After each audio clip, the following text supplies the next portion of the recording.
Rock Nation. That's what I like. Look, cold world. Still a cold world. And a couple of y'all is cool, but we What is good, YouTube? This is your boy Aaron. Brian. And this is Courtside View Podcast. And today, I just want to say that it feels good that the NFL season is finally back. By the time that you guys see this video, it's going to be, the day of kickoff. So definitely can't wait for that. We're going to be making our predictions today for week one. Best QB in the NFC East.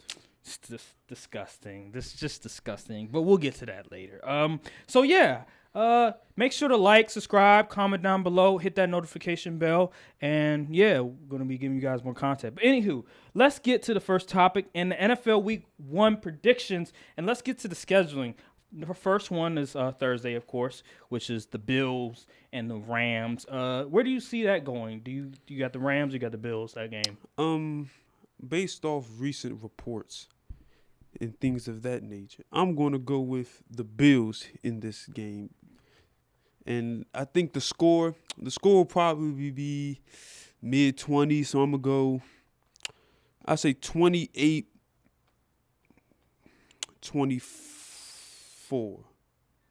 28-24. Okay. Yeah.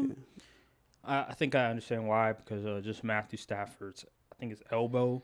Yeah. He has tendonitis. Something like that. Yeah, tendonitis. Tendonitis. Arthritis, excuse me. So, yeah, I can see why I see, like, a lot of these, like, analysts, whatever, they're saying that the Rams might nosedive because of just Matthew Stafford. And also the line got weaker. So. I also heard that, I believe it was Cam Akers that had, like, it was like a quote, whatever, that's saying they're going to be more run-heavy. It may have been Cam Akers or the coaching staff that said that. So that just lets me know that Matthew Stafford's health is a question mark. So Bills or Rams?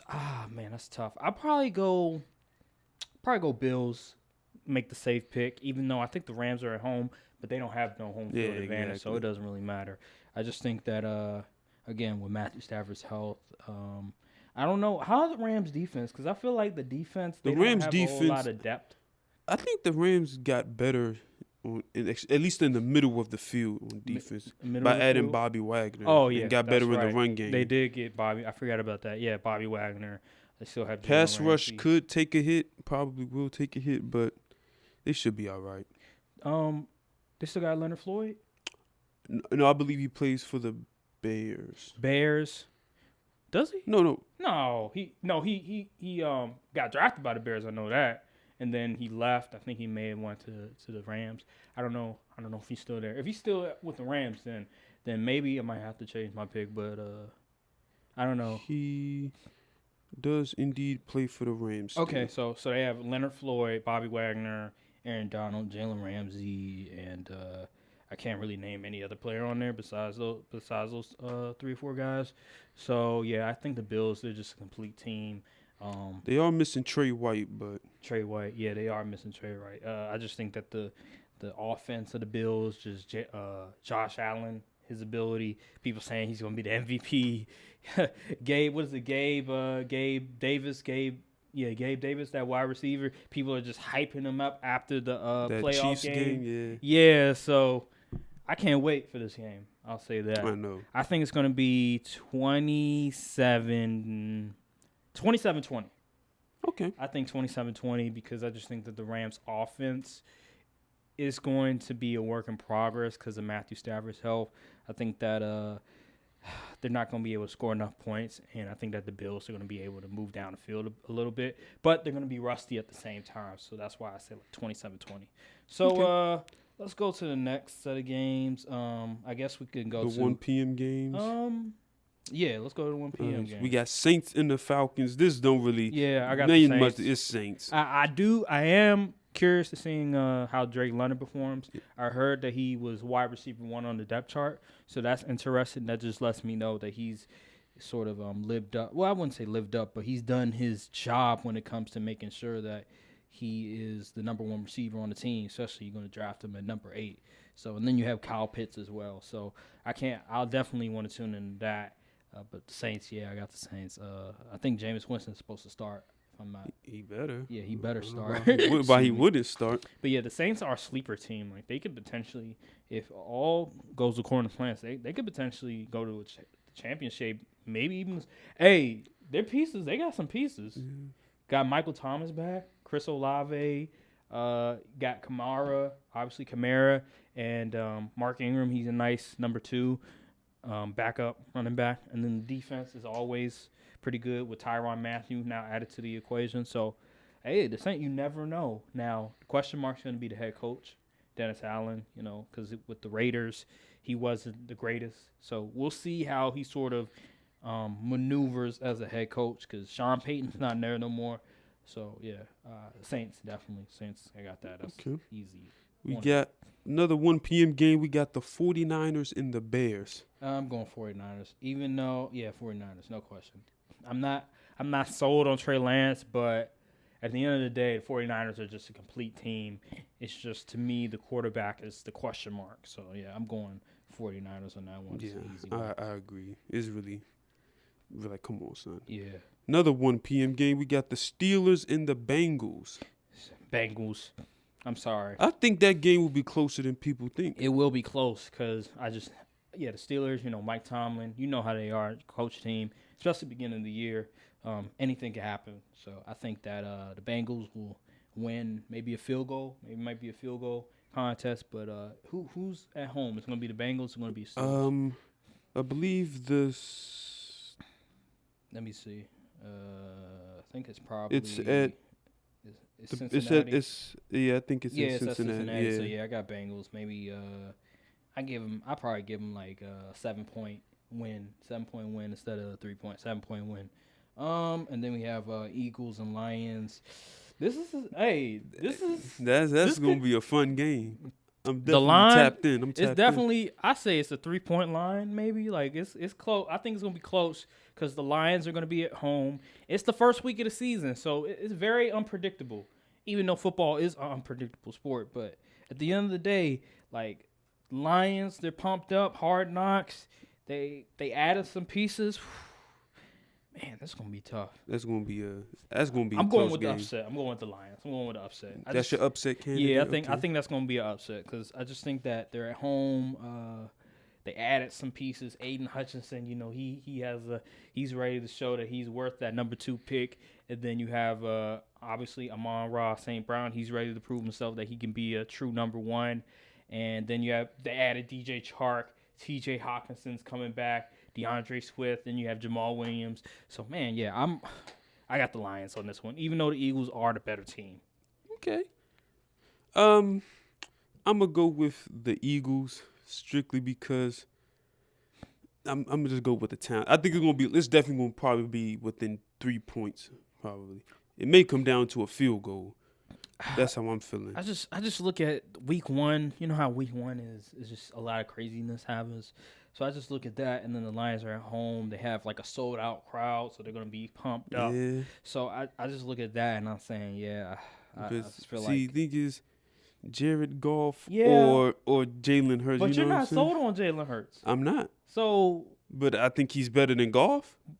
Is he like extremely better, or is it like a little bit? Is he a little bit above him? Like, what we looking at? He's like a little better. Oh, so okay. If he's a little better, I mean. But then you still got the Eagles still have better weapons. And can we really trust Jeff Okudah? I know he's made a resurgence through camping, but can we really trust him to check A.J. Brown or Devonta Smith? No, you're right about that. Jeff Okudah is cooked food, but come on. I just think at the end of the day, I think that you gonna go with the dog? Dog over talent. Yeah.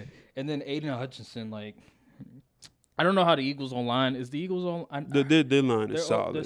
They're solid. We'll have to see. I just think that seems like an upset sort of pick. It definitely is. So yeah, I ain't mad. People going for the Lions. Of course you're not, because you're a Cowboys fan. Of course you would. The Lions earned my respect. Mm-hmm. All right, so Patriots and Dolphins. I'm going. Why are you sleep? Patriots and Dolphins is a sleeper. Yeah, because the Dolphins beat the Patriots all the time. So I'm going to go with the Dolphins on this one. I'm looking at the matchup predictor. This ain't New England. I got Dolphins. I just think that they're just so talented. Yeah. There's so many question marks when it comes to the Patriots, like the offensive coordinator. Exactly. Who's calling the plays? Like, dude, I'm not taking that Who is risk. Mac Jones throwing the ball to? Tyquan Thornton doesn't move the needle. I think he's hurt too. He got hurt too, so he's gonna be out for a minute.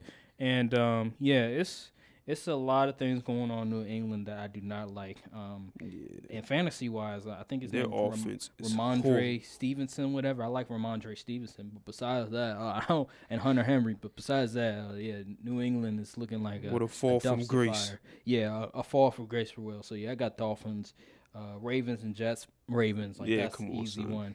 one. Jaguars and Commanders. That is also an upset. Would it really be an upset if the Jags beat the Commanders? I think don't it'd be think on so. brand I because don't- Carson Wentz is the QB. Yeah. Man, this is. Here's how this game will go. Either the Commanders actually blow them out of the water or the Jags win. That's the only two ways I see I'm gonna this go with the going down. Commanders. They're at home, even though they don't have a home field advantage, but they're comfortable. You know, when you're at home, you're all comfortable and stuff.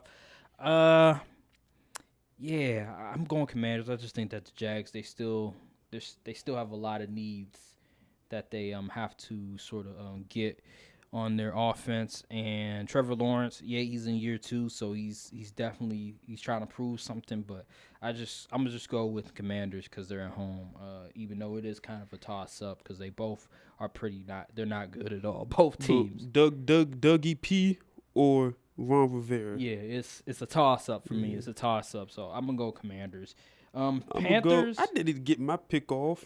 I What? just Go gave ahead. I'm gonna go with the Commanders as well. Wow. Because it's the Jaguars. Okay. All right. Panthers and Browns. Where are you gonna go with this one? I'm gonna go Panthers. Panthers. I think Baker Mayfield will come out and play probably the best game of football he's ever played. Panthers and Browns. You trust that offensive Revenge line? game. Yeah. Are you Listen. I think I'm gonna go with the dogs. Underdog. Okay. I'm gonna go with the dogs. Because the Panthers offensive line, Sam Darnold was running for his life Yeah. last year. You know what I'm saying?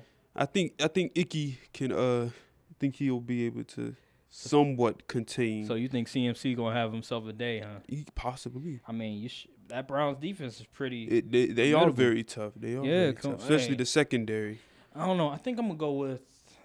Where's this? I think the easy pick would be Carolina? the Browns, but I'm gonna go with the narrative in the storyline. I'm gonna go. This is tough. I'm gonna go Carolina. Yeah, I'm gonna go Carolina. They're at home. CMC is coming back. They have DJ Moore, Robbie Anderson.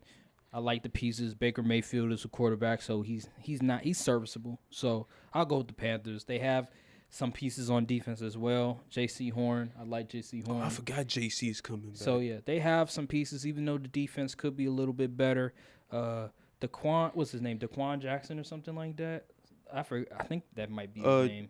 Whoever this dude in the secondary. Yeah. That's Dante Jackson. Excuse me, my bad. Dante Jackson, and then is Jeremy Chin still back there? Is it Brian Burns or Brian Burns? I forgot that. It's Brian Burns. Yeah, Brian Burns. Yeah, I think he's on there as well. So Derek Browns, Yeah, I I called the upside. I'm going with the dogs on that one.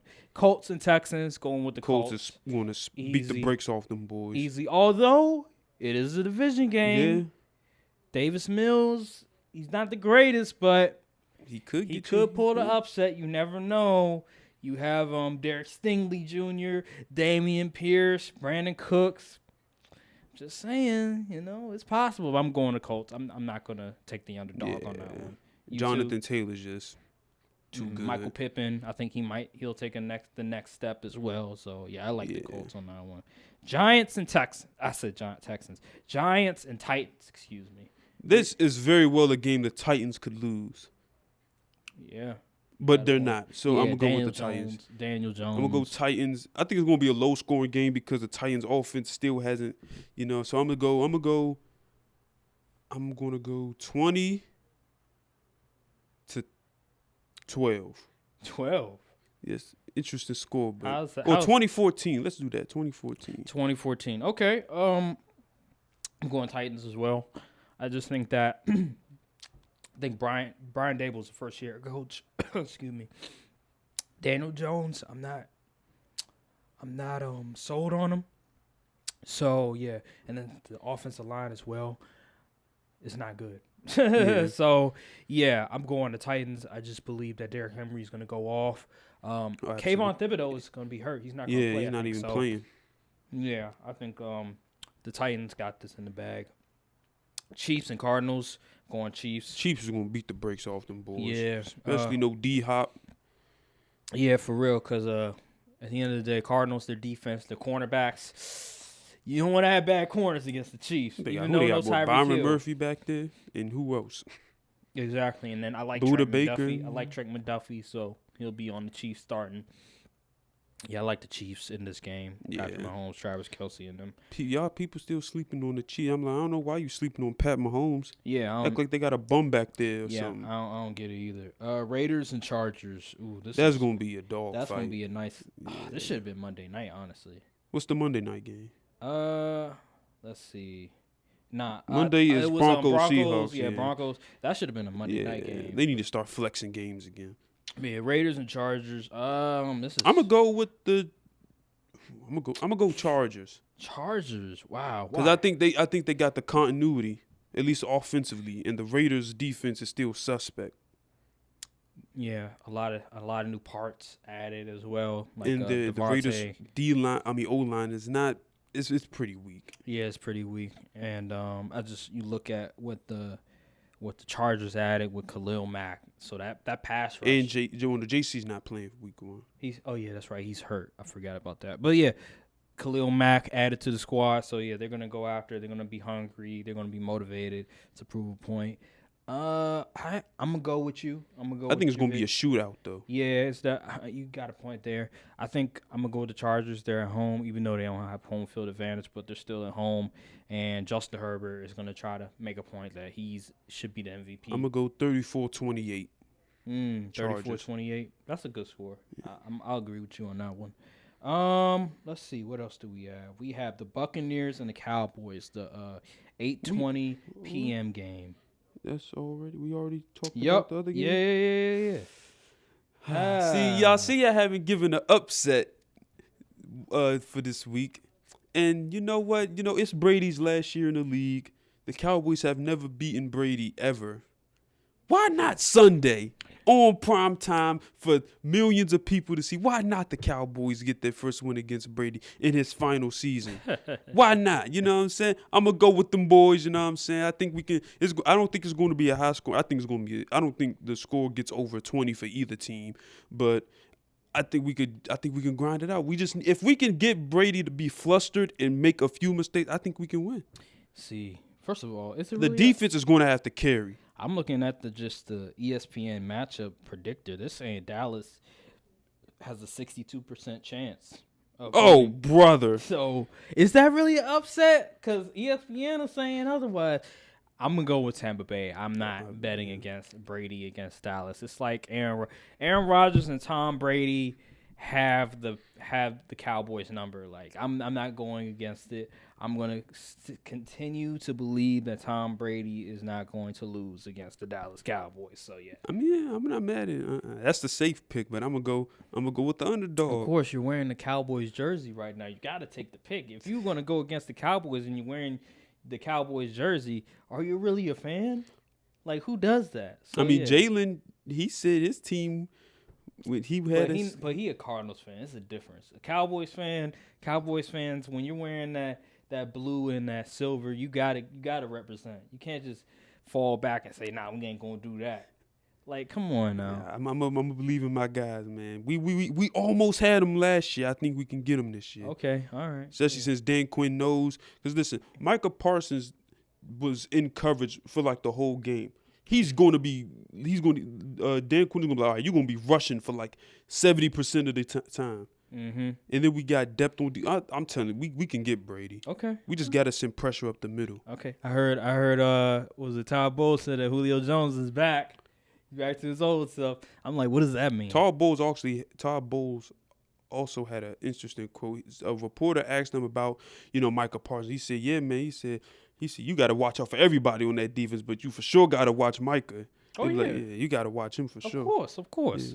Yeah, I don't know what he mean by that. Do you mean like he's injured or something? Like, what does that even mean? I don't know. So, I hope Trayvon got his work cut out for him. He got Godwin. Is Godwin playing? I believe so. I thought I saw someone say he's not playing, but yeah, he got either Mike Evans, Godwin, or Julio. Pick your poison. So yeah, but if we don't give Brady enough time, it don't matter who they got out there. It's definitely gonna be a close game. If we can stop the run, we will be all right. So now the last game, which is the Monday night game, and that's the Broncos and the Seahawks. I'm going Broncos Broncos. Yeah. First real blowout of the. Well, they're gonna be in Seattle, so it might be kind of competitive. Why are you making that face? Listen, I'm down on the Broncos, but not that down. All right. Well, obviously we both have the Broncos. We can agree on that one.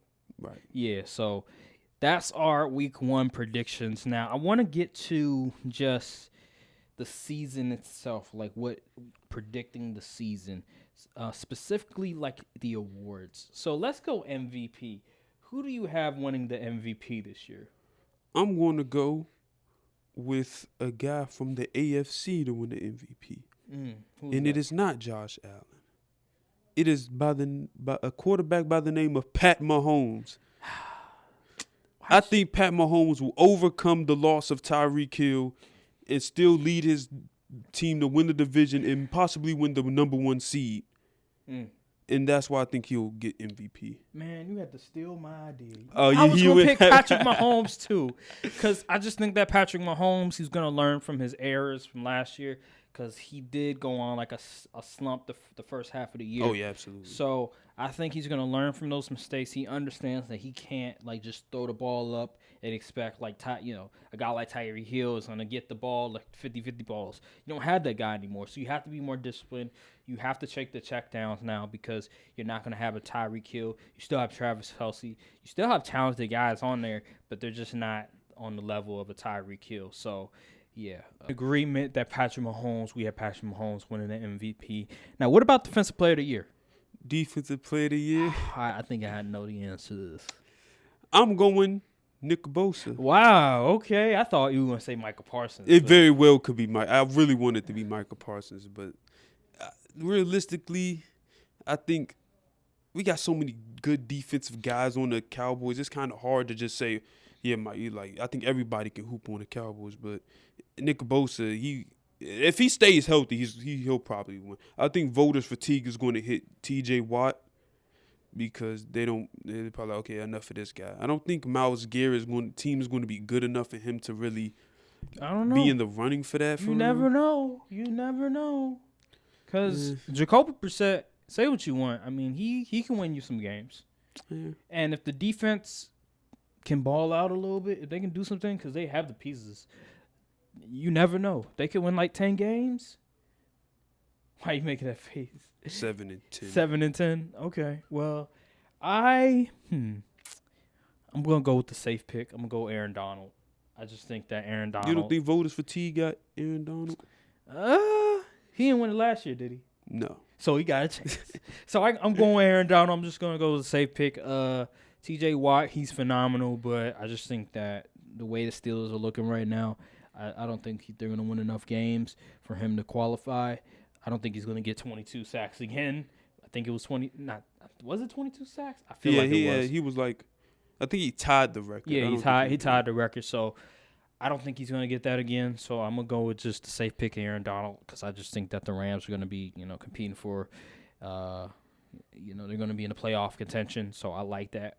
You never know. Maybe somebody on the Packers, but I can't see it. So yeah, Aaron Donald's my safe pick.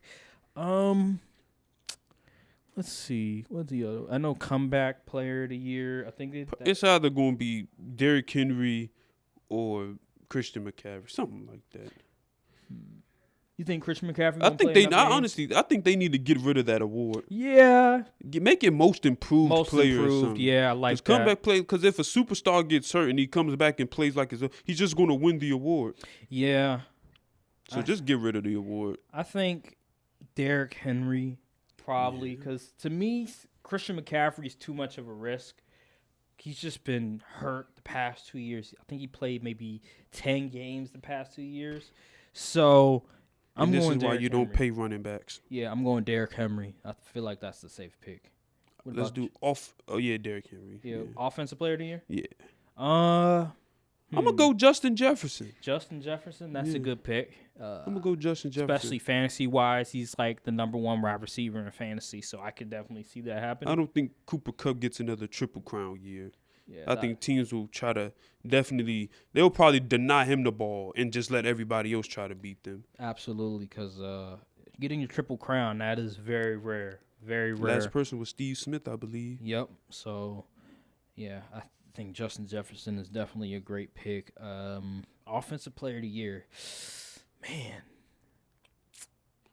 I feel Because like we all know MVP is a QB award. yeah, obviously. And then, like, offensive player of the year usually is, like, a running back or a wide receiver most of the time. So, I think you're right, Justin Jefferson, because just looking at the system that the Vikings is implementing, Kevin O'Connell coming from that Rams, coming from the Commanders as well. They're going to play that 3-4 wide receiver set, so they're going to be pass happy a lot of times. I think that Justin Jefferson is the safe pick in this regard, unless Kirk Cousins just goes crazy in that system as well, hearing what Michael Irvin said about him. We'll get to that later on. But, yeah, I think Justin Jefferson is definitely the safe pick. I'll agree with you on that. We got offensive rookie of the year, defensive rookie of the year. Defensive. Okay, so offensive rookie of the year. Who you have? I mean, Drake London. You have. I'm not gonna say George Pickens. I'm not gonna say that. Who else? Breece Hall. I'm not because I think they're gonna do by committee because they have the other running back who's also serviceable as well. So they might go committee on the Jets. I don't think Damian Pierce might have opportunity. He might have a chance. Chris Olave, They give him the targets. But he's wide receiver 5 on his That's depth just chart. something the Saints do. They always make the rookies the bottom of the depth chart for like the first week or something. That's what the Saints fans told me. Yeah. So man, this is tough. Do you remember who was the offensive rookie of the year last year? It was. Was it Kyle Pitts? I think it was. And I was like, how? When someone should have won it last year. I can't remember. No, was it Jamar Chase that won? Oh, It yeah, might have been Jamar Jamar Chase Chase, probably yeah. was. Man, who would be? Yeah, that's tough. The thing is, like, this year, It's hard to offensively, say. you know what I'm saying? It's like it's not really no guys that really, like, there's no Jamar Chases or anybody like that in this draft. Screw it. I'm going to go Damian Pierce. I drafted him in fantasy for a reason. I'm going Damian Pierce. I heard the hype in training camp. I saw the preseason game. I'm going Damian Pierce. I'm going to go Drake London. Yeah, I was thinking it was either me, Damian Pierce, or Drake London. I don't think Garrett Wilson will get enough opportunity. Especially with their QBs being in all the, you don't know who's starting week 1. I also drafted Drake London in my fantasy draft as well. So, yeah, those are my guys. Anywho, defensive rookie of the year. Who do you got? Now, I know the last episode, I said Trayvon Walker didn't move me, but I had to go do some more research. And apparently he's been playing pretty well. His athleticism is jumping off the tape. Okay. But in that word, I'm still not picking up for defense. I'm going to go with either Aiden Hutchinson or Derek Stingley. Pick one. I'm going to go Derek Stingley. Because I'm just a believer in the talent. Okay. I just believe he's generational. That's what I believe. I'm going Aiden Hutchinson. I just think he's going to get the necessary sacks and tackles to really affect the game. I think that he just seeing some of the things that he's done in the preseason, I like what I'm seeing. So I'm going to go Aiden Hutchinson. Although, you never know. A wild card, Sauce Gardner. You never know. He could be a wild card. He has been going under the radar. So, yeah, I like Aiden Hutchinson in that regard. Another sleeper, I think his name's Quay Walker. Quay Walker. Quay Walker from the Packers as well. You ain't even won him when they drafted him. The thing, You want a receiver. I want a receiver, but we got Christian Watkins, so I ain't tripping. So yeah, Quay Walker. You never know; he might get the tackles. The defense is supposed to be good this year, so hey, that's my sleeper. But yeah, I got Aiden Hutchinson in that one. Is there any? I think that's all the rules. Yeah, there's like all pros, whatever. But we'll save that for another day. Let's see. I want to do division predictions. Wait. Yeah, let's go division predictions. And obviously, so NFC East, we have Eagles. Yeah. Eagles. And I just think that the Eagles, they're just talent top to bottom and just better than the rest. Dallas Cowboys, they lost Amari Cooper. The defense is solid, is okay. But offensively, losing Tyron Smith is going to have a detrimental effect to the offense. So, yeah, I'm going to go Literally, Eagles the only reason I'm going the Eagles as the division winner is just because no team has repeated since 2004. Dalton Schultz, you better go off this year. He will. You better go off. He will. He's getting at least 1 K It's yards. crazy because people in the group chat are like, why you draft Dalton Schultz? Because in all my mock drafts, I would draft Dallas Goedert, but I draft Dalton Schultz this time because I realized, I was like, first of all, Eagles is like on me, they run first kind of. They're not really airing it out. And then you have A.J. Brown, Devontae Smith. Let me get Dalton Schultz because besides CeeDee Lamb, and God bless Jalen Tolbert, but dude is a rookie. I don't care. Gallup will be back by week 4, hopefully. Yeah, and he's coming off injury. So besides CeeDee Lamb, what other reliable target does Dak have? So I'm going Dalton Schultz. But yeah, Cowboys, God bless you, but you just don't have enough offensively and defensively. I don't see your defense being elite enough. It's funny because the Eagles got all of that talent, yet their season lies in one man's hand. Jalen Hurts. Yep. But yeah, I believe in Jalen Hurts. I'm going to go with the Eagles on this one. Yeah, I know you keep making that face. But yeah, next division, we're going to go NFC South, and I have the Tampa Bay Buccaneers. Now, that could change. The Saints, they might creep up on you. Tom Brady. That's going to be a very close division. I think it may come down to a tiebreaker scenario. Because the Saints always beat the Bucks. Yep. So I'm gonna go with Tom Brady and the Buccaneers. I just believe in Tom Brady. I believe in the coaching staff and just that Super Bowl. They have that Super Bowl sort of DNA in them. They're winning. The winning mentality. I'm gonna go with them. And then the Saints, they don't have Sean Payton no more. So I have to wait and see how they look. But yeah. I'll go with the Bucks. It definitely could change. So then let's go to the NFC North, and that is obviously Green Bay. I'm sorry. Even though the Vikings, I will admit the Vikings are very they're sneaky. They're very sneaky because of that offense, the new head coach as well, and they still have some pieces on defense.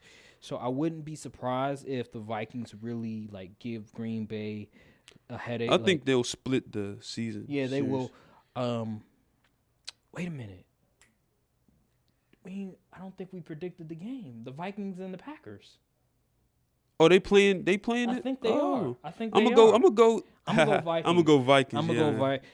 And I'm a Packers fan. That's the underdog. I think what it is that I'm gonna go with I'm gonna go with the continuity. Vikings familiar offense going against the Packers, the offense that's still not clicked, you know what I'm saying? So yeah. I think the thing with the Packers is that they're still in sort of a position where they need to get all their pieces sort of acclimated, and Christian Watson, he didn't get any time in the preseason. Romeo Doubs, just hearing from Aaron Rodgers, he's improved, but he's a rookie, needs time in the system to really sort of understand where his role is, where his spots, where he needs to go. And then Robert Tonyan, he's coming back from injury. I have no clue if he's going to play. Alan Lazard, he might not play as well. So David Bakhtiari, he's coming back. And then I think it's Elton Jenkins. I don't think he plays on Sunday as well. So it's a lot of question marks. I'll just go with the Vikings that week because I just think that their offense is going to be clicking on all cylinders. I don't think the Packers are going to be ready for what the Vikings offense is going to sort of just show them, because the Packers defense, I think in the middle of the year, that's when they're going to start clicking on all cylinders. But beginning of the year, I just think that it's going to take some time. So, yeah, I'm going to go with the Vikings. I expect the Vikings offense to go off. Yep. Week Are 1. you a believer in Jair? I didn't know a lot of people aren't believers. Because they don't watch football. They don't watch football. Jair Alexander. It's because he was hurt last year. So people forget. They forgot. They also said that COVID season was a fluke. Yeah, they say a lot of things. But if you watch the film, if you watch the tape, you know Jair Alexander is legit. Look what he did against the Bucks. Remember in the playoff game? Yep. He picked up, I think he may have picked off Brady twice. Like, dude was keeping them in the game. Unfortunately, Aaron Rodgers wasn't able to get the deal done. But Jair Alexander was making clutch plays in that playoff game, that conference championship game. So Jair Alexander's legit. He, in my opinion, he's the second best corner in the NFL behind Jalen Ramsey. Who better than him? Give me J.C. Jackson. You're crazy. You're fucking crazy. Coverage wise, Give me J.C. Jackson. You telling me J.C. Jackson does both. He gets the ball back and plays good coverage. you think J.C. Jackson better in coverage than Jair Alexander? I didn't say. I said I like the coverage and the ball taking ability. I mean, Jair Alexander, he got good ball taking ability. Yeah. Maybe now J.C. Jackson, he'll probably get like 6 picks, 6 picks. But Jair Alexander's coverage, man, he is locked down. Dude is straight locked down. So I'm gonna have him at number 2 and then JC at 3 or 4. So anywho, that's a different discussion for another day. Yeah. So back to the topic at hand, and we were talking about divisions and where we went from NFC North. Yeah, and I said now, Packers. Yeah. And so now NFC West the only. Yeah, NFC West. So now I'm going. It's pretty easy. It's the Rams. Are we sure? Actually, I don't listen. I want to the 49ers definitely, but it's all dependent on Trey Lance. Are we sure Trey Lance is the guy? That's a great question. That is a great question. I feel like in this moment you have to go with the Rams. You have to go with the safe pick because you just don't know with the 49ers. Like the 49ers, they have a higher ceiling in my opinion. Yes, they absolutely. Especially since with Matthew Stafford's elbow. But are you going to bet it on the rookie? And then let's say he doesn't produce and they bring in Jimmy Garoppolo. Is Jimmy Garoppolo going to be able to like overcome like sort of the ground that they already, like the losses that they already contributed to the team? So I'm going to go with the Rams in this one. I'm just a believer in the Rams. Definitely not the Cardinals. Sorry. Yeah. So let's go not AFC. This year. Not this year. Let's go AFC now, and let's go AFC East. And I have the Bills. Yeah. Dolphins will probably win 10 games or so. Yeah, Dolphins, you never know. They could sneak up on you, but I just think that the Bills just top to bottom. Too much firepower. Head coaching. They've been around the block. I think the Bills got this in the bag. Yeah, So they pretty much established their identity as a football team. Yup. And while the Dolphins got the talent, they don't have a set, philosophy. yeah, and and stuff then they that have a new like head to coach as well. do. Yeah. So they still have things. It's still going to be a mesh period. Mm-hmm. So then we have AFC North, and I have the Ravens. I just think that the Ravens, like Lamar Jackson, he's, in my opinion, I think he's Lamar's better than going to Joe. go off. I think he's better than Joe Burrow. Some other people, they like to think that Joe Burrow's better than Lamar Jackson. I don't think so. I look at the Ravens and where they were last year, just the injuries and still being able to have over a 500 record. That's very impressive. They're bringing all those guys back, and they are adding pieces as well. I like the Ravens. Yeah. You like the Ravens as well? I got the Ravens at probably 12 wins, and the Bengals will probably go by 10 and 7. Yeah. The thing with the Bengals is that it's interesting. They won 10 games last year and made the Super Bowl. So they added offensive linemen, I know. They added a little, a few pieces. I just think that the Ravens, just them and those injuries, like they were just probably the most injured team in the league, and they still managed to get like 9 wins. I just like the Ravens, their coaching staff, Lamar Jackson. He's playing for a contract. He's going to be motivated. Ravens got this in the bag. I say they'll win 12 games. Yep. So then we go to let's do AFC South because that division is bleh. So Colts. You got Colts? Yep. Colts. I look at the Colts, and I think the problem with last year was the quarterback. I feel like they have a complete team. I say the wide receiver position could be a little bit better, but I do like Michael Pippen Jr., Jonathan Taylor is definitely, and then Nakeem Hines, he's also really good as well. I think the head coach is pretty good. The defense is pretty solid. So yeah, I like the Colts. I'm gonna go with the Titans. The Titans? The Titans just one of them teams. They just always you don't hear anything about them. They just sneak up until they lose in the playoffs. But who they gonna? I mean, I like Robert Woods, but he's coming off injury. Treylon Burks is a rookie. Ryan Tannehill, he's okay. He's serviceable, but and then the defense. All right, do you trust the defense? Well, they did lose their best Harold Landry. I think they just lost him for this. Colts may be the pick. I don't know. Because I just look at them. They have Mike Vrabel is a really good coach. Yeah. It's just they don't have enough pieces. You think the jig is up finally for him? I don't know. I think it is. As the division winner, yeah. As a division winner, I don't think they're going to do it. They lost their best receiver, Pro Bowl receiver. So, yeah, I think it's going to be the Colts to win. So I can agree with that. Let's go to the AFC West, and this is the toughest one. But I'm gonna go with the team that I've seen win it so many years. I'm gonna go with the Chiefs this year. I just believe in the Chiefs. They have that championship pedigree. I believe that Patrick Mahomes is gonna come back with a vengeance. He's gonna come back at like an MVP level. So I'm gonna go with the Chiefs, even though the other teams are very talented. I think the other teams, they still besides the Chargers, the other teams still need to sort of get acclimated. A lot of new parts added to the equation. So yeah, I just trust the Chiefs. Yeah, I'm gonna go Chiefs too.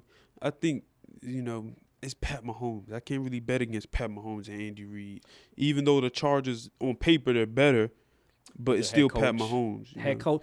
Brandon Staley, I need to see it to believe it, bro. I'm not a fan of defensive coaches. The only one that's really legitimate is obviously Bill Belichick. Mike Tomlin as well. Oh yeah, Mike Tomlin. But other than that, I need an offensive-minded coach. Let the defensive coordinators handle the defense. Give me an offensive-minded coach that'll, draw up plays and things like that. That's what I need. Thing is, Justin Herbert, I need to see him do it when it matters most. Because a lot of times the Chargers are in these one-score games and they don't get the job done.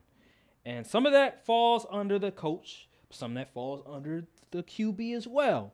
So I need to see Justin Herbert thrive when it matters most. And at this point, I can't really trust it. I have to see it to believe it. So I'm going to go with the Chiefs in this one. Yeah, and I think the Chiefs' defense, they didn't really get worse since Tyrann Mathieu. They still got Frank Clark. They added George Karlaftis in the draft. They got Trent McDuffie. Yep. They still got L'Jarius Sneed. Yep. So I don't really see them regressing much on that end. The offense will definitely probably take a hit because, Tyreek Hill is the top 5 receiver in my opinion. But they should be all right. Mm-hmm. They still got decent line. Decent. They still got their running backs, They still got Travis Kelce. Yep. And they added some additions in the offseason, so they're probably going to be more wide receiver by committee. So I'm expecting a lot of guys to get opportunities. So, yeah, I'm going to just go with the Chiefs. I haven't seen anything that really dictates that they're not going to win this year. And I don't know if it was the year they won the Super Bowl or it's the year they went back to the Super Bowl. I remember there was a time where I think Tyreek Hill got hurt and Patrick Mahomes had to sort of figure out how to win games without him. And he still was producing pretty well. So I think Patrick Mahomes would do well. Fraud watch list.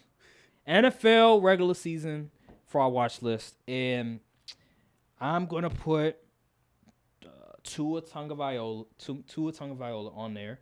And I'm going to put...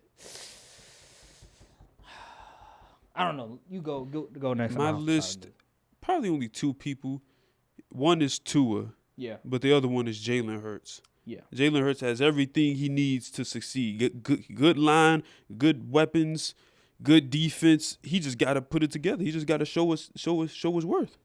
So, yeah, I'm going to go Tua, Zach Wilson, Trey Lance, Who else?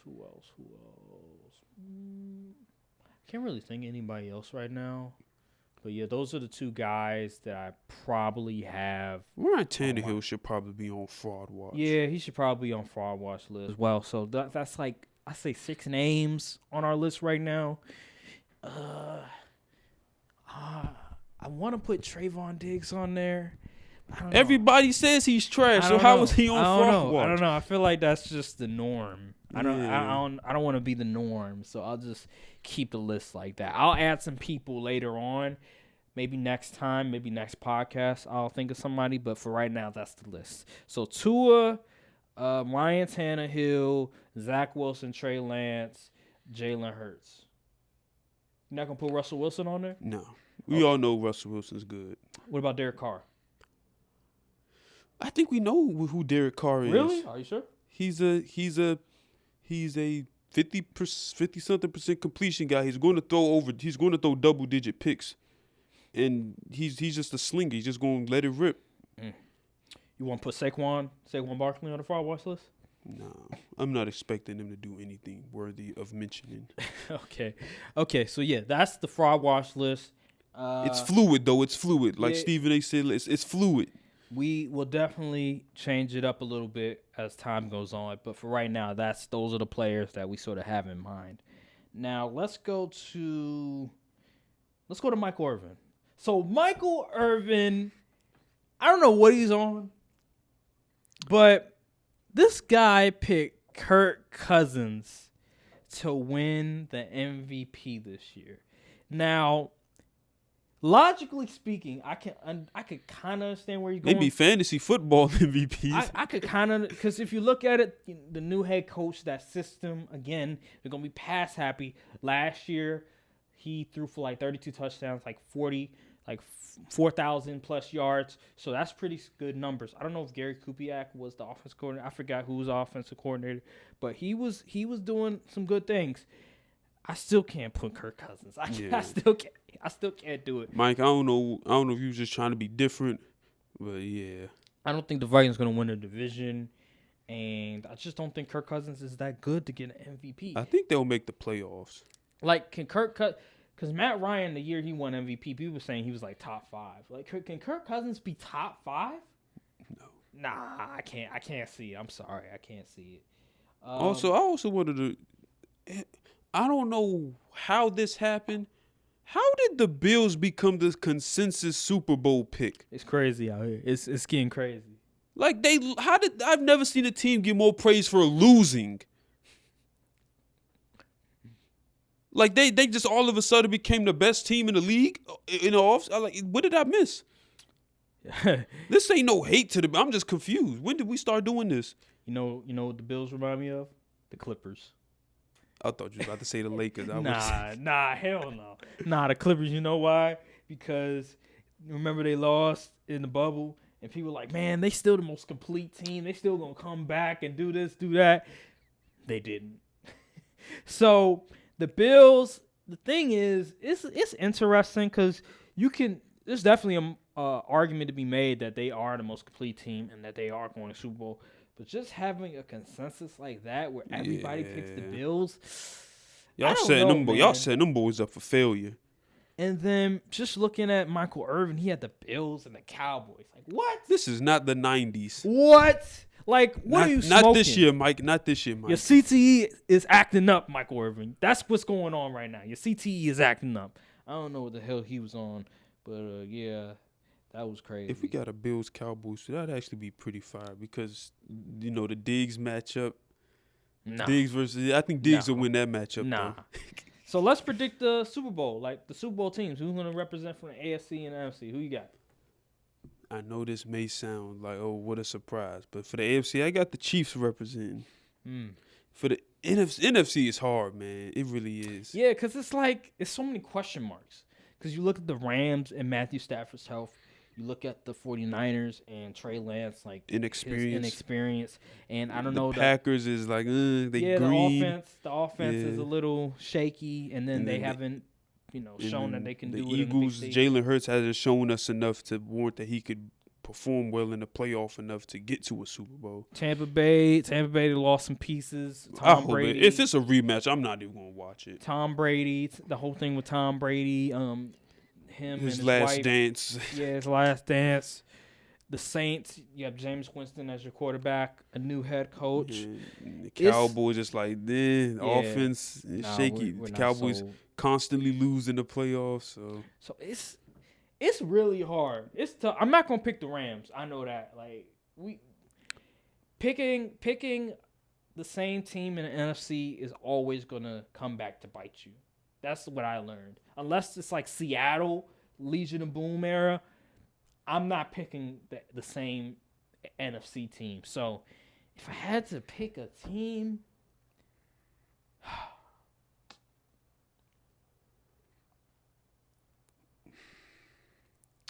screw it. I'm going Packers. I was about to say, what if Packers. this is the year Aaron Rodgers finally defeats the giant that is the NFC Championship game? No, because I'm trying to not pick them. Like, I'm literally trying to not pick them because they've let me down these past 3 years. So I'm like, why would I pick them again? Fourth time's the charm. Literally. But I'm looking at just the other opponents. They're so shaky. Yeah. And then if the Packers get healthy, if the receivers sort of grow into themselves, like Romeo Doubs, Christian Watson, Alan Lazard, he already has that connection. Sammy Watkins, I've heard some good things from him. Robert Tonyan, he's a really good tight end. Offensive line gets help. Man, if everything comes together, and then that defense, then you have A.J. Dillon, and you have Aaron Jones, man, I don't want to pick him, but I have to pick him. Like, that's understandable. Is there another choice I could like Tom Brady? So many questions, especially with that offensive line. So I'm gonna go Packers. What about you? I'm gonna go. This pick is solely dependent on one dude, and his name is Trey Lance. If Trey Lance can be better than Jimmy G, I think they can go to the Super Bowl. Because they literally have everything you need. Will he do it? Will he do it? Will he do it? It's not if. We're not doing ifs up in here. We're doing will he do it? I believe Trey Lance will play better than Jimmy G. And he can very well lead them to a Super Bowl. So you think the Rams are going to win a division, but the 49ers are going to go to the Super Bowl? Yes. Wow. Okay. I'm going to go with the dog. I'm going to go with they got dog in them. Okay. They got the dog and talent. I mean, it's possible. They ball guys back. Trent Williams is still dominant. Nick Bosa, he may get a full season of health. Debo just got signed. Brandon Ayuk is looking to take a leap. George Kittle still George Kittle. Secondary is not the greatest, but they can compete. It's possible. I'm just not a believer. I'm gonna just go with my Tavon guys. Armstead may take a leap this year. But that offensive line is really shaky, yo. Besides Trent 49ers? Williams. Yeah, it's really shaky. So it's gonna. If he can overcome that, he can run, so he can do some things. But if he can overcome that, then God bless him. Let's go to let's see what we got here. Oh, Cowboys got Jason Peters. How do you feel about the signing? I actually like the sign a lot. I wanted them to sign him because Tyron Smith went down, and you need depth. You need depth at the left tackle position because tackles is probably the most thinned out position in the league when it comes to valuable replacements or valuable players in the market. So even though he's 40 years old, but yes, but he doesn't have to be Tyron Smith. He just has to be better than Josh Ball. So better than Connor Williams. Exactly, better than the people we have on the team, current roster, and also and it's also great to get the knowledge and the coaching and the vet leadership for Tyler Smith coming from Jason Peters, because now he has two Hall of Famers that can be in his ear and teach him about things. Tyron Smith, he's not going to be able to be as much of a mentor now because he's going to be also doing rehab while practice is going on. So it's great to have another Hall of Famer in his ear telling, you fixed up this, and help with technique and things like. So I love the signing. Yeah, because Jason Peters in his heyday, dude, I didn't know he got drafted to play tight end. Oh yeah. And then they just threw him at left tackle. He just was immediately great. Yeah, I remember that. That was crazy. I think in college he may have played tight end. Yeah, in college he played. That was crazy. But yeah, dude, man, in his heyday, dude was moving side to side. Dude was like that. Yeah, I like the signing too. I just think that he's definitely a good mentor. You definitely need that for young players. I hate it had to be the Cowboys though. It is what it is. It's kind of weird seeing him in Cowboys colors. 'cause he Ever was since playing for the Eagles for so long. Yeah, I saw a video of him. He called us arrogant and stuff. Yeah, so He actually addressed that. He said, he ain't mean to like. He just mean like we were confident. We just talked a lot of trash. Yeah. Which at the time we definitely did. That 2018 year. Whew. So 2 weeks ago, we talked about Gilbert Arenas and his comments regarding Giannis Antetokounmpo, right? And there was people in the comment section that didn't like what we were saying. It was just one person. Yeah, it was like one person really. It was Guild on his burner account. He ain't low. Yeah, and dude was like, there's one guy, he said he didn't say that, and there was another guy who was just Like he literally all did over say it. that. Like, come on, literally. man. Like, shut You up. think we just gonna get on here and just start saying words? Like, Yeah. come on now. So ball don't stop. This guy right here. Defund bag Twitter and Hezzy Tween Twitter. Please, for the love of God, do not give them a platform to discuss hoops. Ball don't stop. There was a clip going around. There was two clips going around. One regarding Giannis, and then I guess somebody on Twitter brought up like Shaq or something, and he had to like, rebuttal on Shaq, whatever, because Giannis and Shaq are like compared. So he said that Giannis. I'm gonna bring up the tweet verbatim. Yeah, he thought Giannis. He said Giannis isn't the best player in the world because he's not as skilled as those other players like the Kobe's, like the MJ's, like the LeBrons, the KD's. He doesn't have those guys like the bag like those guys, so he can't be the best player in the world. He said he isn't the best basketball player in the world, but he's the most dominant basketball player in the world. Like what does that mean? Like, come Then on. he followed up. He said, again, Shaq had a three-peat, a Finals MVP, and chips. So if this is about impact, you nerds are obsessed with, then tell me why that Bucks has been a first or second round exit every year except 2019 and 2021 when they won it all. Where's the godly Shaq-like impact here? More guys won. But then he contradicted himself in another video by saying he said Shaq wasn't the best basketball player in the world either. Then why are you Shaq as a measuring stick in your first tweet? How is one of the 10 greatest players? And Shaq was the best player at that time. What is he talking about? Bro, how is one of the 10 greatest players of all time not considered the best player from like 2000 to 2003? If you were a top 10 player, mine probably besides Steph, you were considered probably the best in the league at one point. Mm-hmm. Magic was, Kobe was, Jordan definitely was. Did I say Bron already? Yeah, Brian. Bill Russell was. Well, Will ain't in my top 10, but yeah.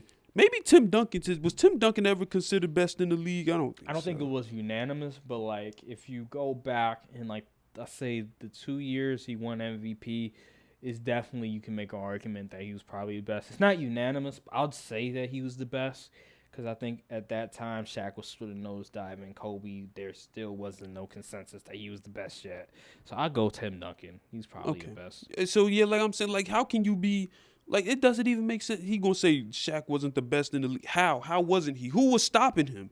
I don't understand. This is why Hezzy Tween and Bag Twitter needs to be banned from talking hoops. Because this literally doesn't make sense. He said Shaq wasn't the best player in the world either. He was by far the most dominant though.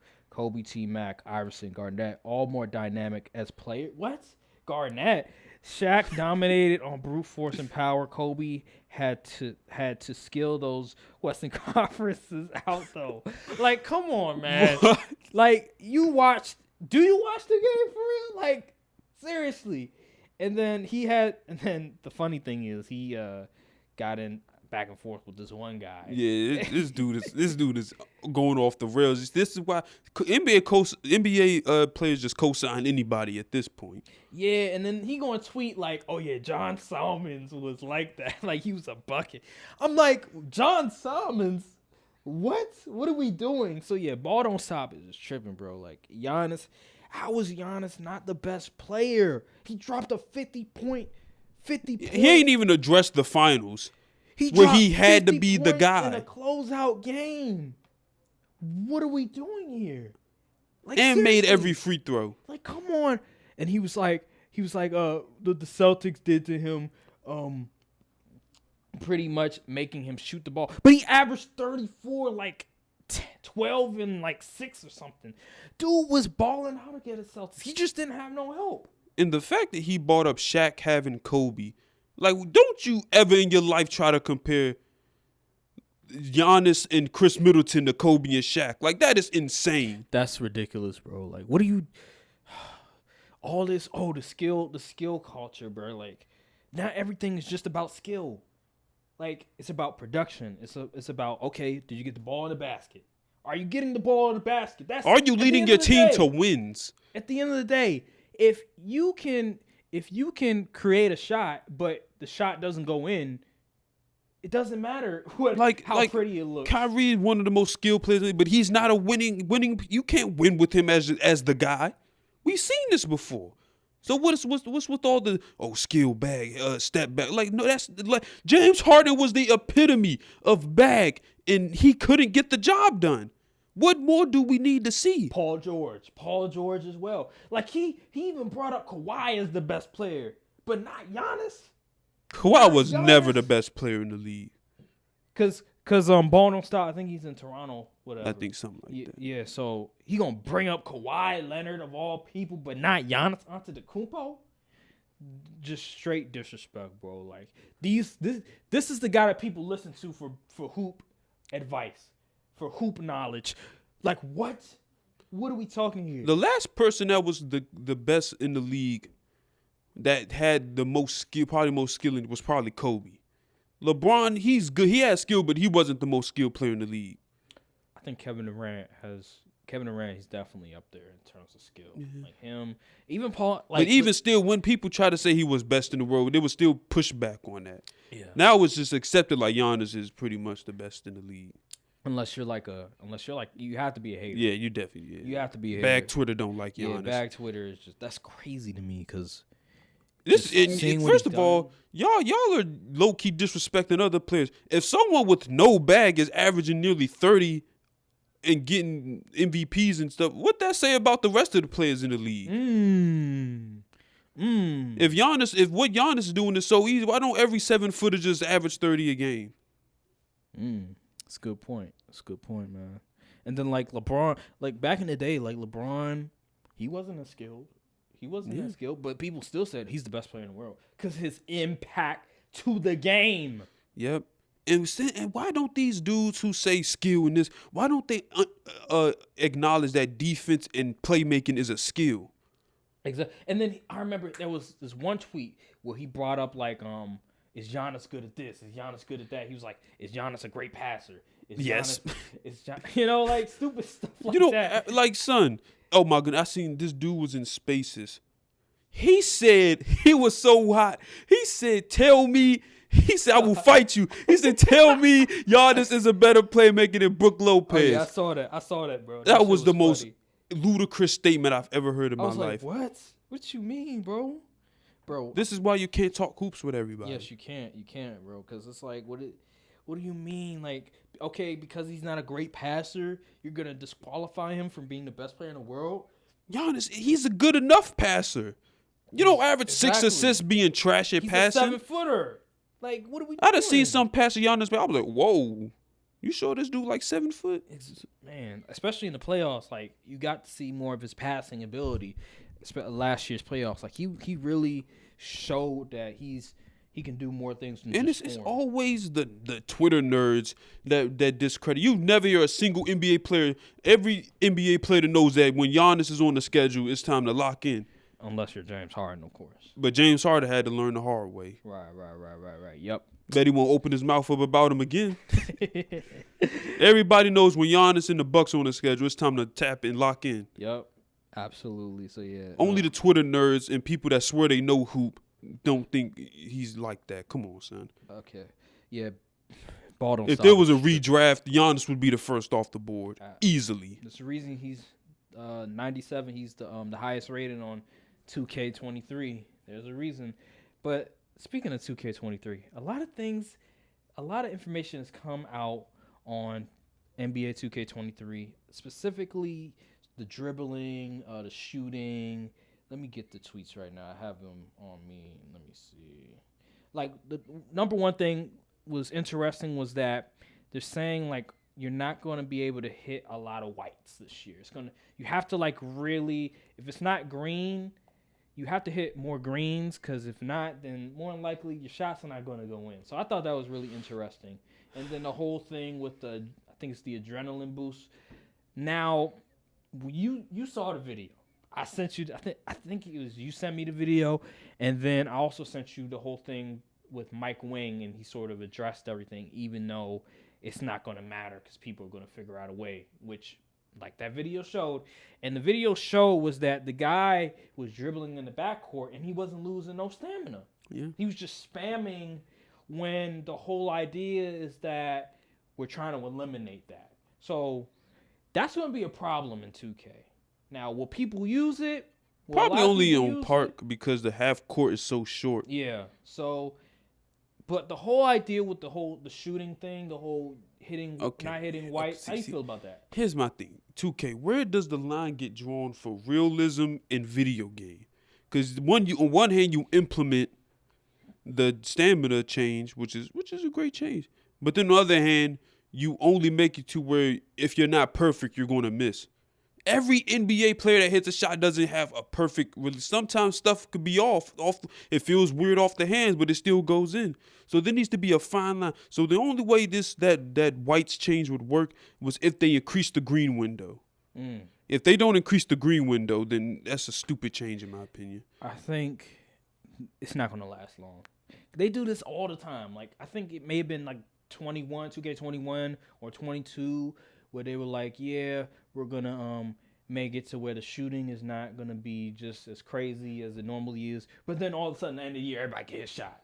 Like, they do this all the time because people are going to complain. People are going to say, man, this is a video game. The bad people, the people that can't shoot. I'm trying to have fun. And then the defense is going to ultimately suffer, and people are going to be able to score points no matter what. It's going to be ridiculous. So I say by the second month, it's not going to last. I give it 1 month. You give it 1 month. Yeah, you're probably right. Now, another thing that was interesting was that wingspan is not going to affect ball control. Thank God. Yeah, that was stupid in my opinion. Because KD literally can dribble like a guard. Because guys like Jason Tatum, guys like Paul George, these guys are 6'8", 6'9", pretty long wingspans, and you're going to not let us make a build like that where we can dribble? Like, why? I think it only affects shooting now. Yeah, I guess, I don't know. That still really don't make sense. And then they said strength is going to be a major player with your build, and I like that because it makes it more realistic. Because a lot of times when bigs get pushed around and all types of stuff. A lot of times when it comes to just the strength element, people like to just ignore it and say, "Oh yeah, let me just boost all of my like dribbling and all this other stuff. I don't need strength. I'm good on that." But now you have to boost your strength. There's no excuse. So all that, I'm gonna make my 3.99, but my strength is gonna be 25. Like, no. It's definitely gonna be probably an inside meta type year. So yeah, that's because I heard a lot of people say the way the build system is, you either gotta pick 2 categories you're going to be graded, and the rest is just bleh. Is limited range still going to be a badge on there? I think you got to have like a ridiculously high 3-pointer to get that. Limitless range. Because obviously with limitless range in Park, that was just like the cheese. It was just cheese, bro. Like, because limitless range lets you like shoot from basically half court on my Park. And with the dribbling, the cheesiness with the dribbling and stuff, it makes it really hard to defend because guys are going to speed boost, guys are going to just spam the same move, and then they'll have a quick release, like a very quick release. You're going to be just standing there like not knowing what to do. So limitless range. I saw a tweet where last year I think it was called range extender. Extender. Oh yeah, it was range extender. I think there was a tweet where a guy broke down like the best sort of builds, and I think he said number 1 was lockdown defender. I believe it was two-way or something, and then I think he said big. He said bigs, like you want to be a big this year, and then I think he said maybe a play sharp. I think that was maybe. And I forgot the other one. But I think those were like the top builds that he came up with. And this is a guy that's played the game already. So it's interesting. I've heard a lot about just bigs being more important this year because of just the shooting and how they're sort of limiting like people making shots more. But I think that's not going to last long. Yeah. So I'm not falling for the scam. Y'all go and waste your money and buy VC, and I'm gonna just watch from the sidelines and see everybody complain. Last topic of the day. Patrick Beverley and Russell Westbrook. There was a video and there was like a photo going around. It was of Patrick Beverley and Russell Westbrook. I think they were working out, whatever. They were in the Lakers facility, and it was like a photo of them like laughing, whatever. Yeah.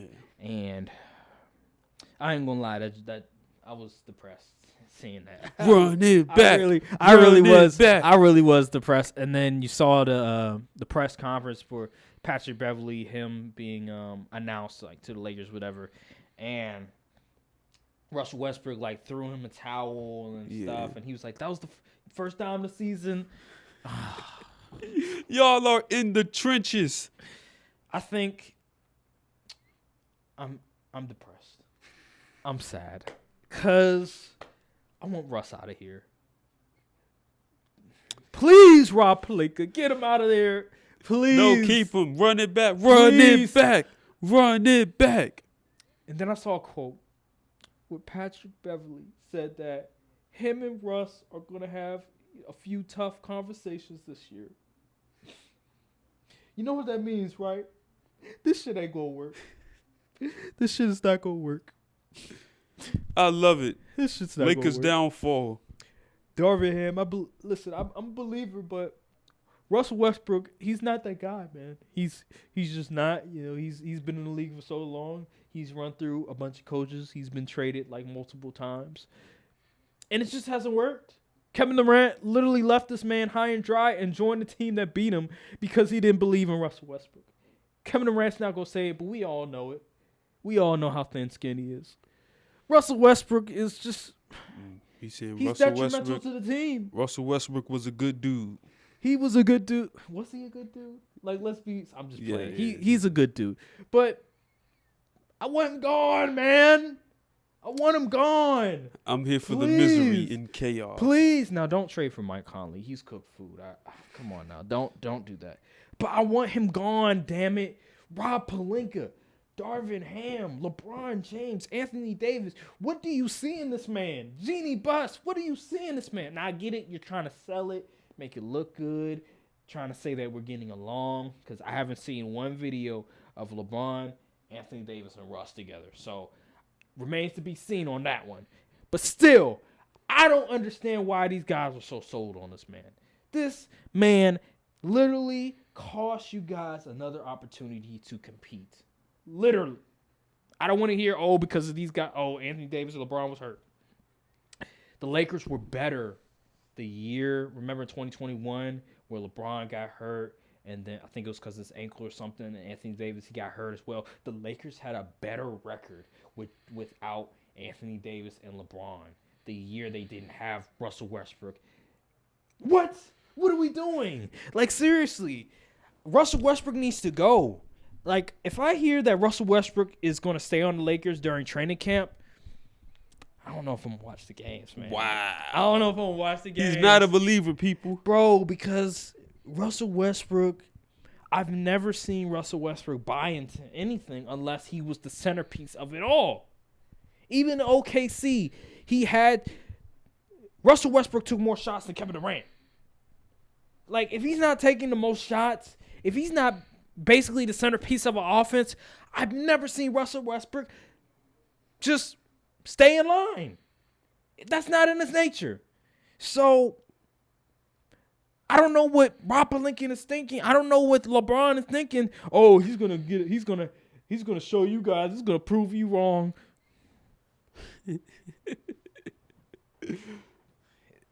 Laker fans, it's gonna be a long season. We gotta just hold. At least LeBron signed an extension, so we still have him from another year. So next year you never know. We might be able to get Kyrie, but this year it's gonna be a long season. Unless Russell Westbrook turns into Drew Holiday, which I don't expect because Russell Westbrook, he's tunnel vision when he plays on the court. He doesn't see anybody but himself on the court. So, yeah, man. I know Bron probably kicking himself in the butt for signing that contract after he seen that D. Mitch trade to the Cavs. Man, I'm done with Russell Westbrook, bro. I want him gone. But anywho, is there anything else you want to say for this episode? Nope. Okay, that's great. Make sure just to like. Just glad football season is back. Man. Yes. It's been a long time coming. Yes, a long time coming. I just hope the Packers can sort of ease any sort of misery and pain that I have for the Lakers right now. So, please, Packers, do well. Please. I hope I'm wrong this week. But, yeah, make sure to like, subscribe, comment down below, hit the notification bell, follow all the socials, Twitter, Instagram. Indeed. And we will be posting more content as well. Stay tuned on Courtside, the Courtside Views Beyond Sports. We're going to be posting more episodes of that as well. So, yeah, thank you guys for watching, and we will see you on the next episode. Put my life in these sentences. Fucking right, it's either that or life sentences. I'm relatives with Benjamin. I used to give a fuck about my luck when I was innocent. Now what the fuck is up? I'm at your neck like a Pendleton nigga. I need that. Bitch, I need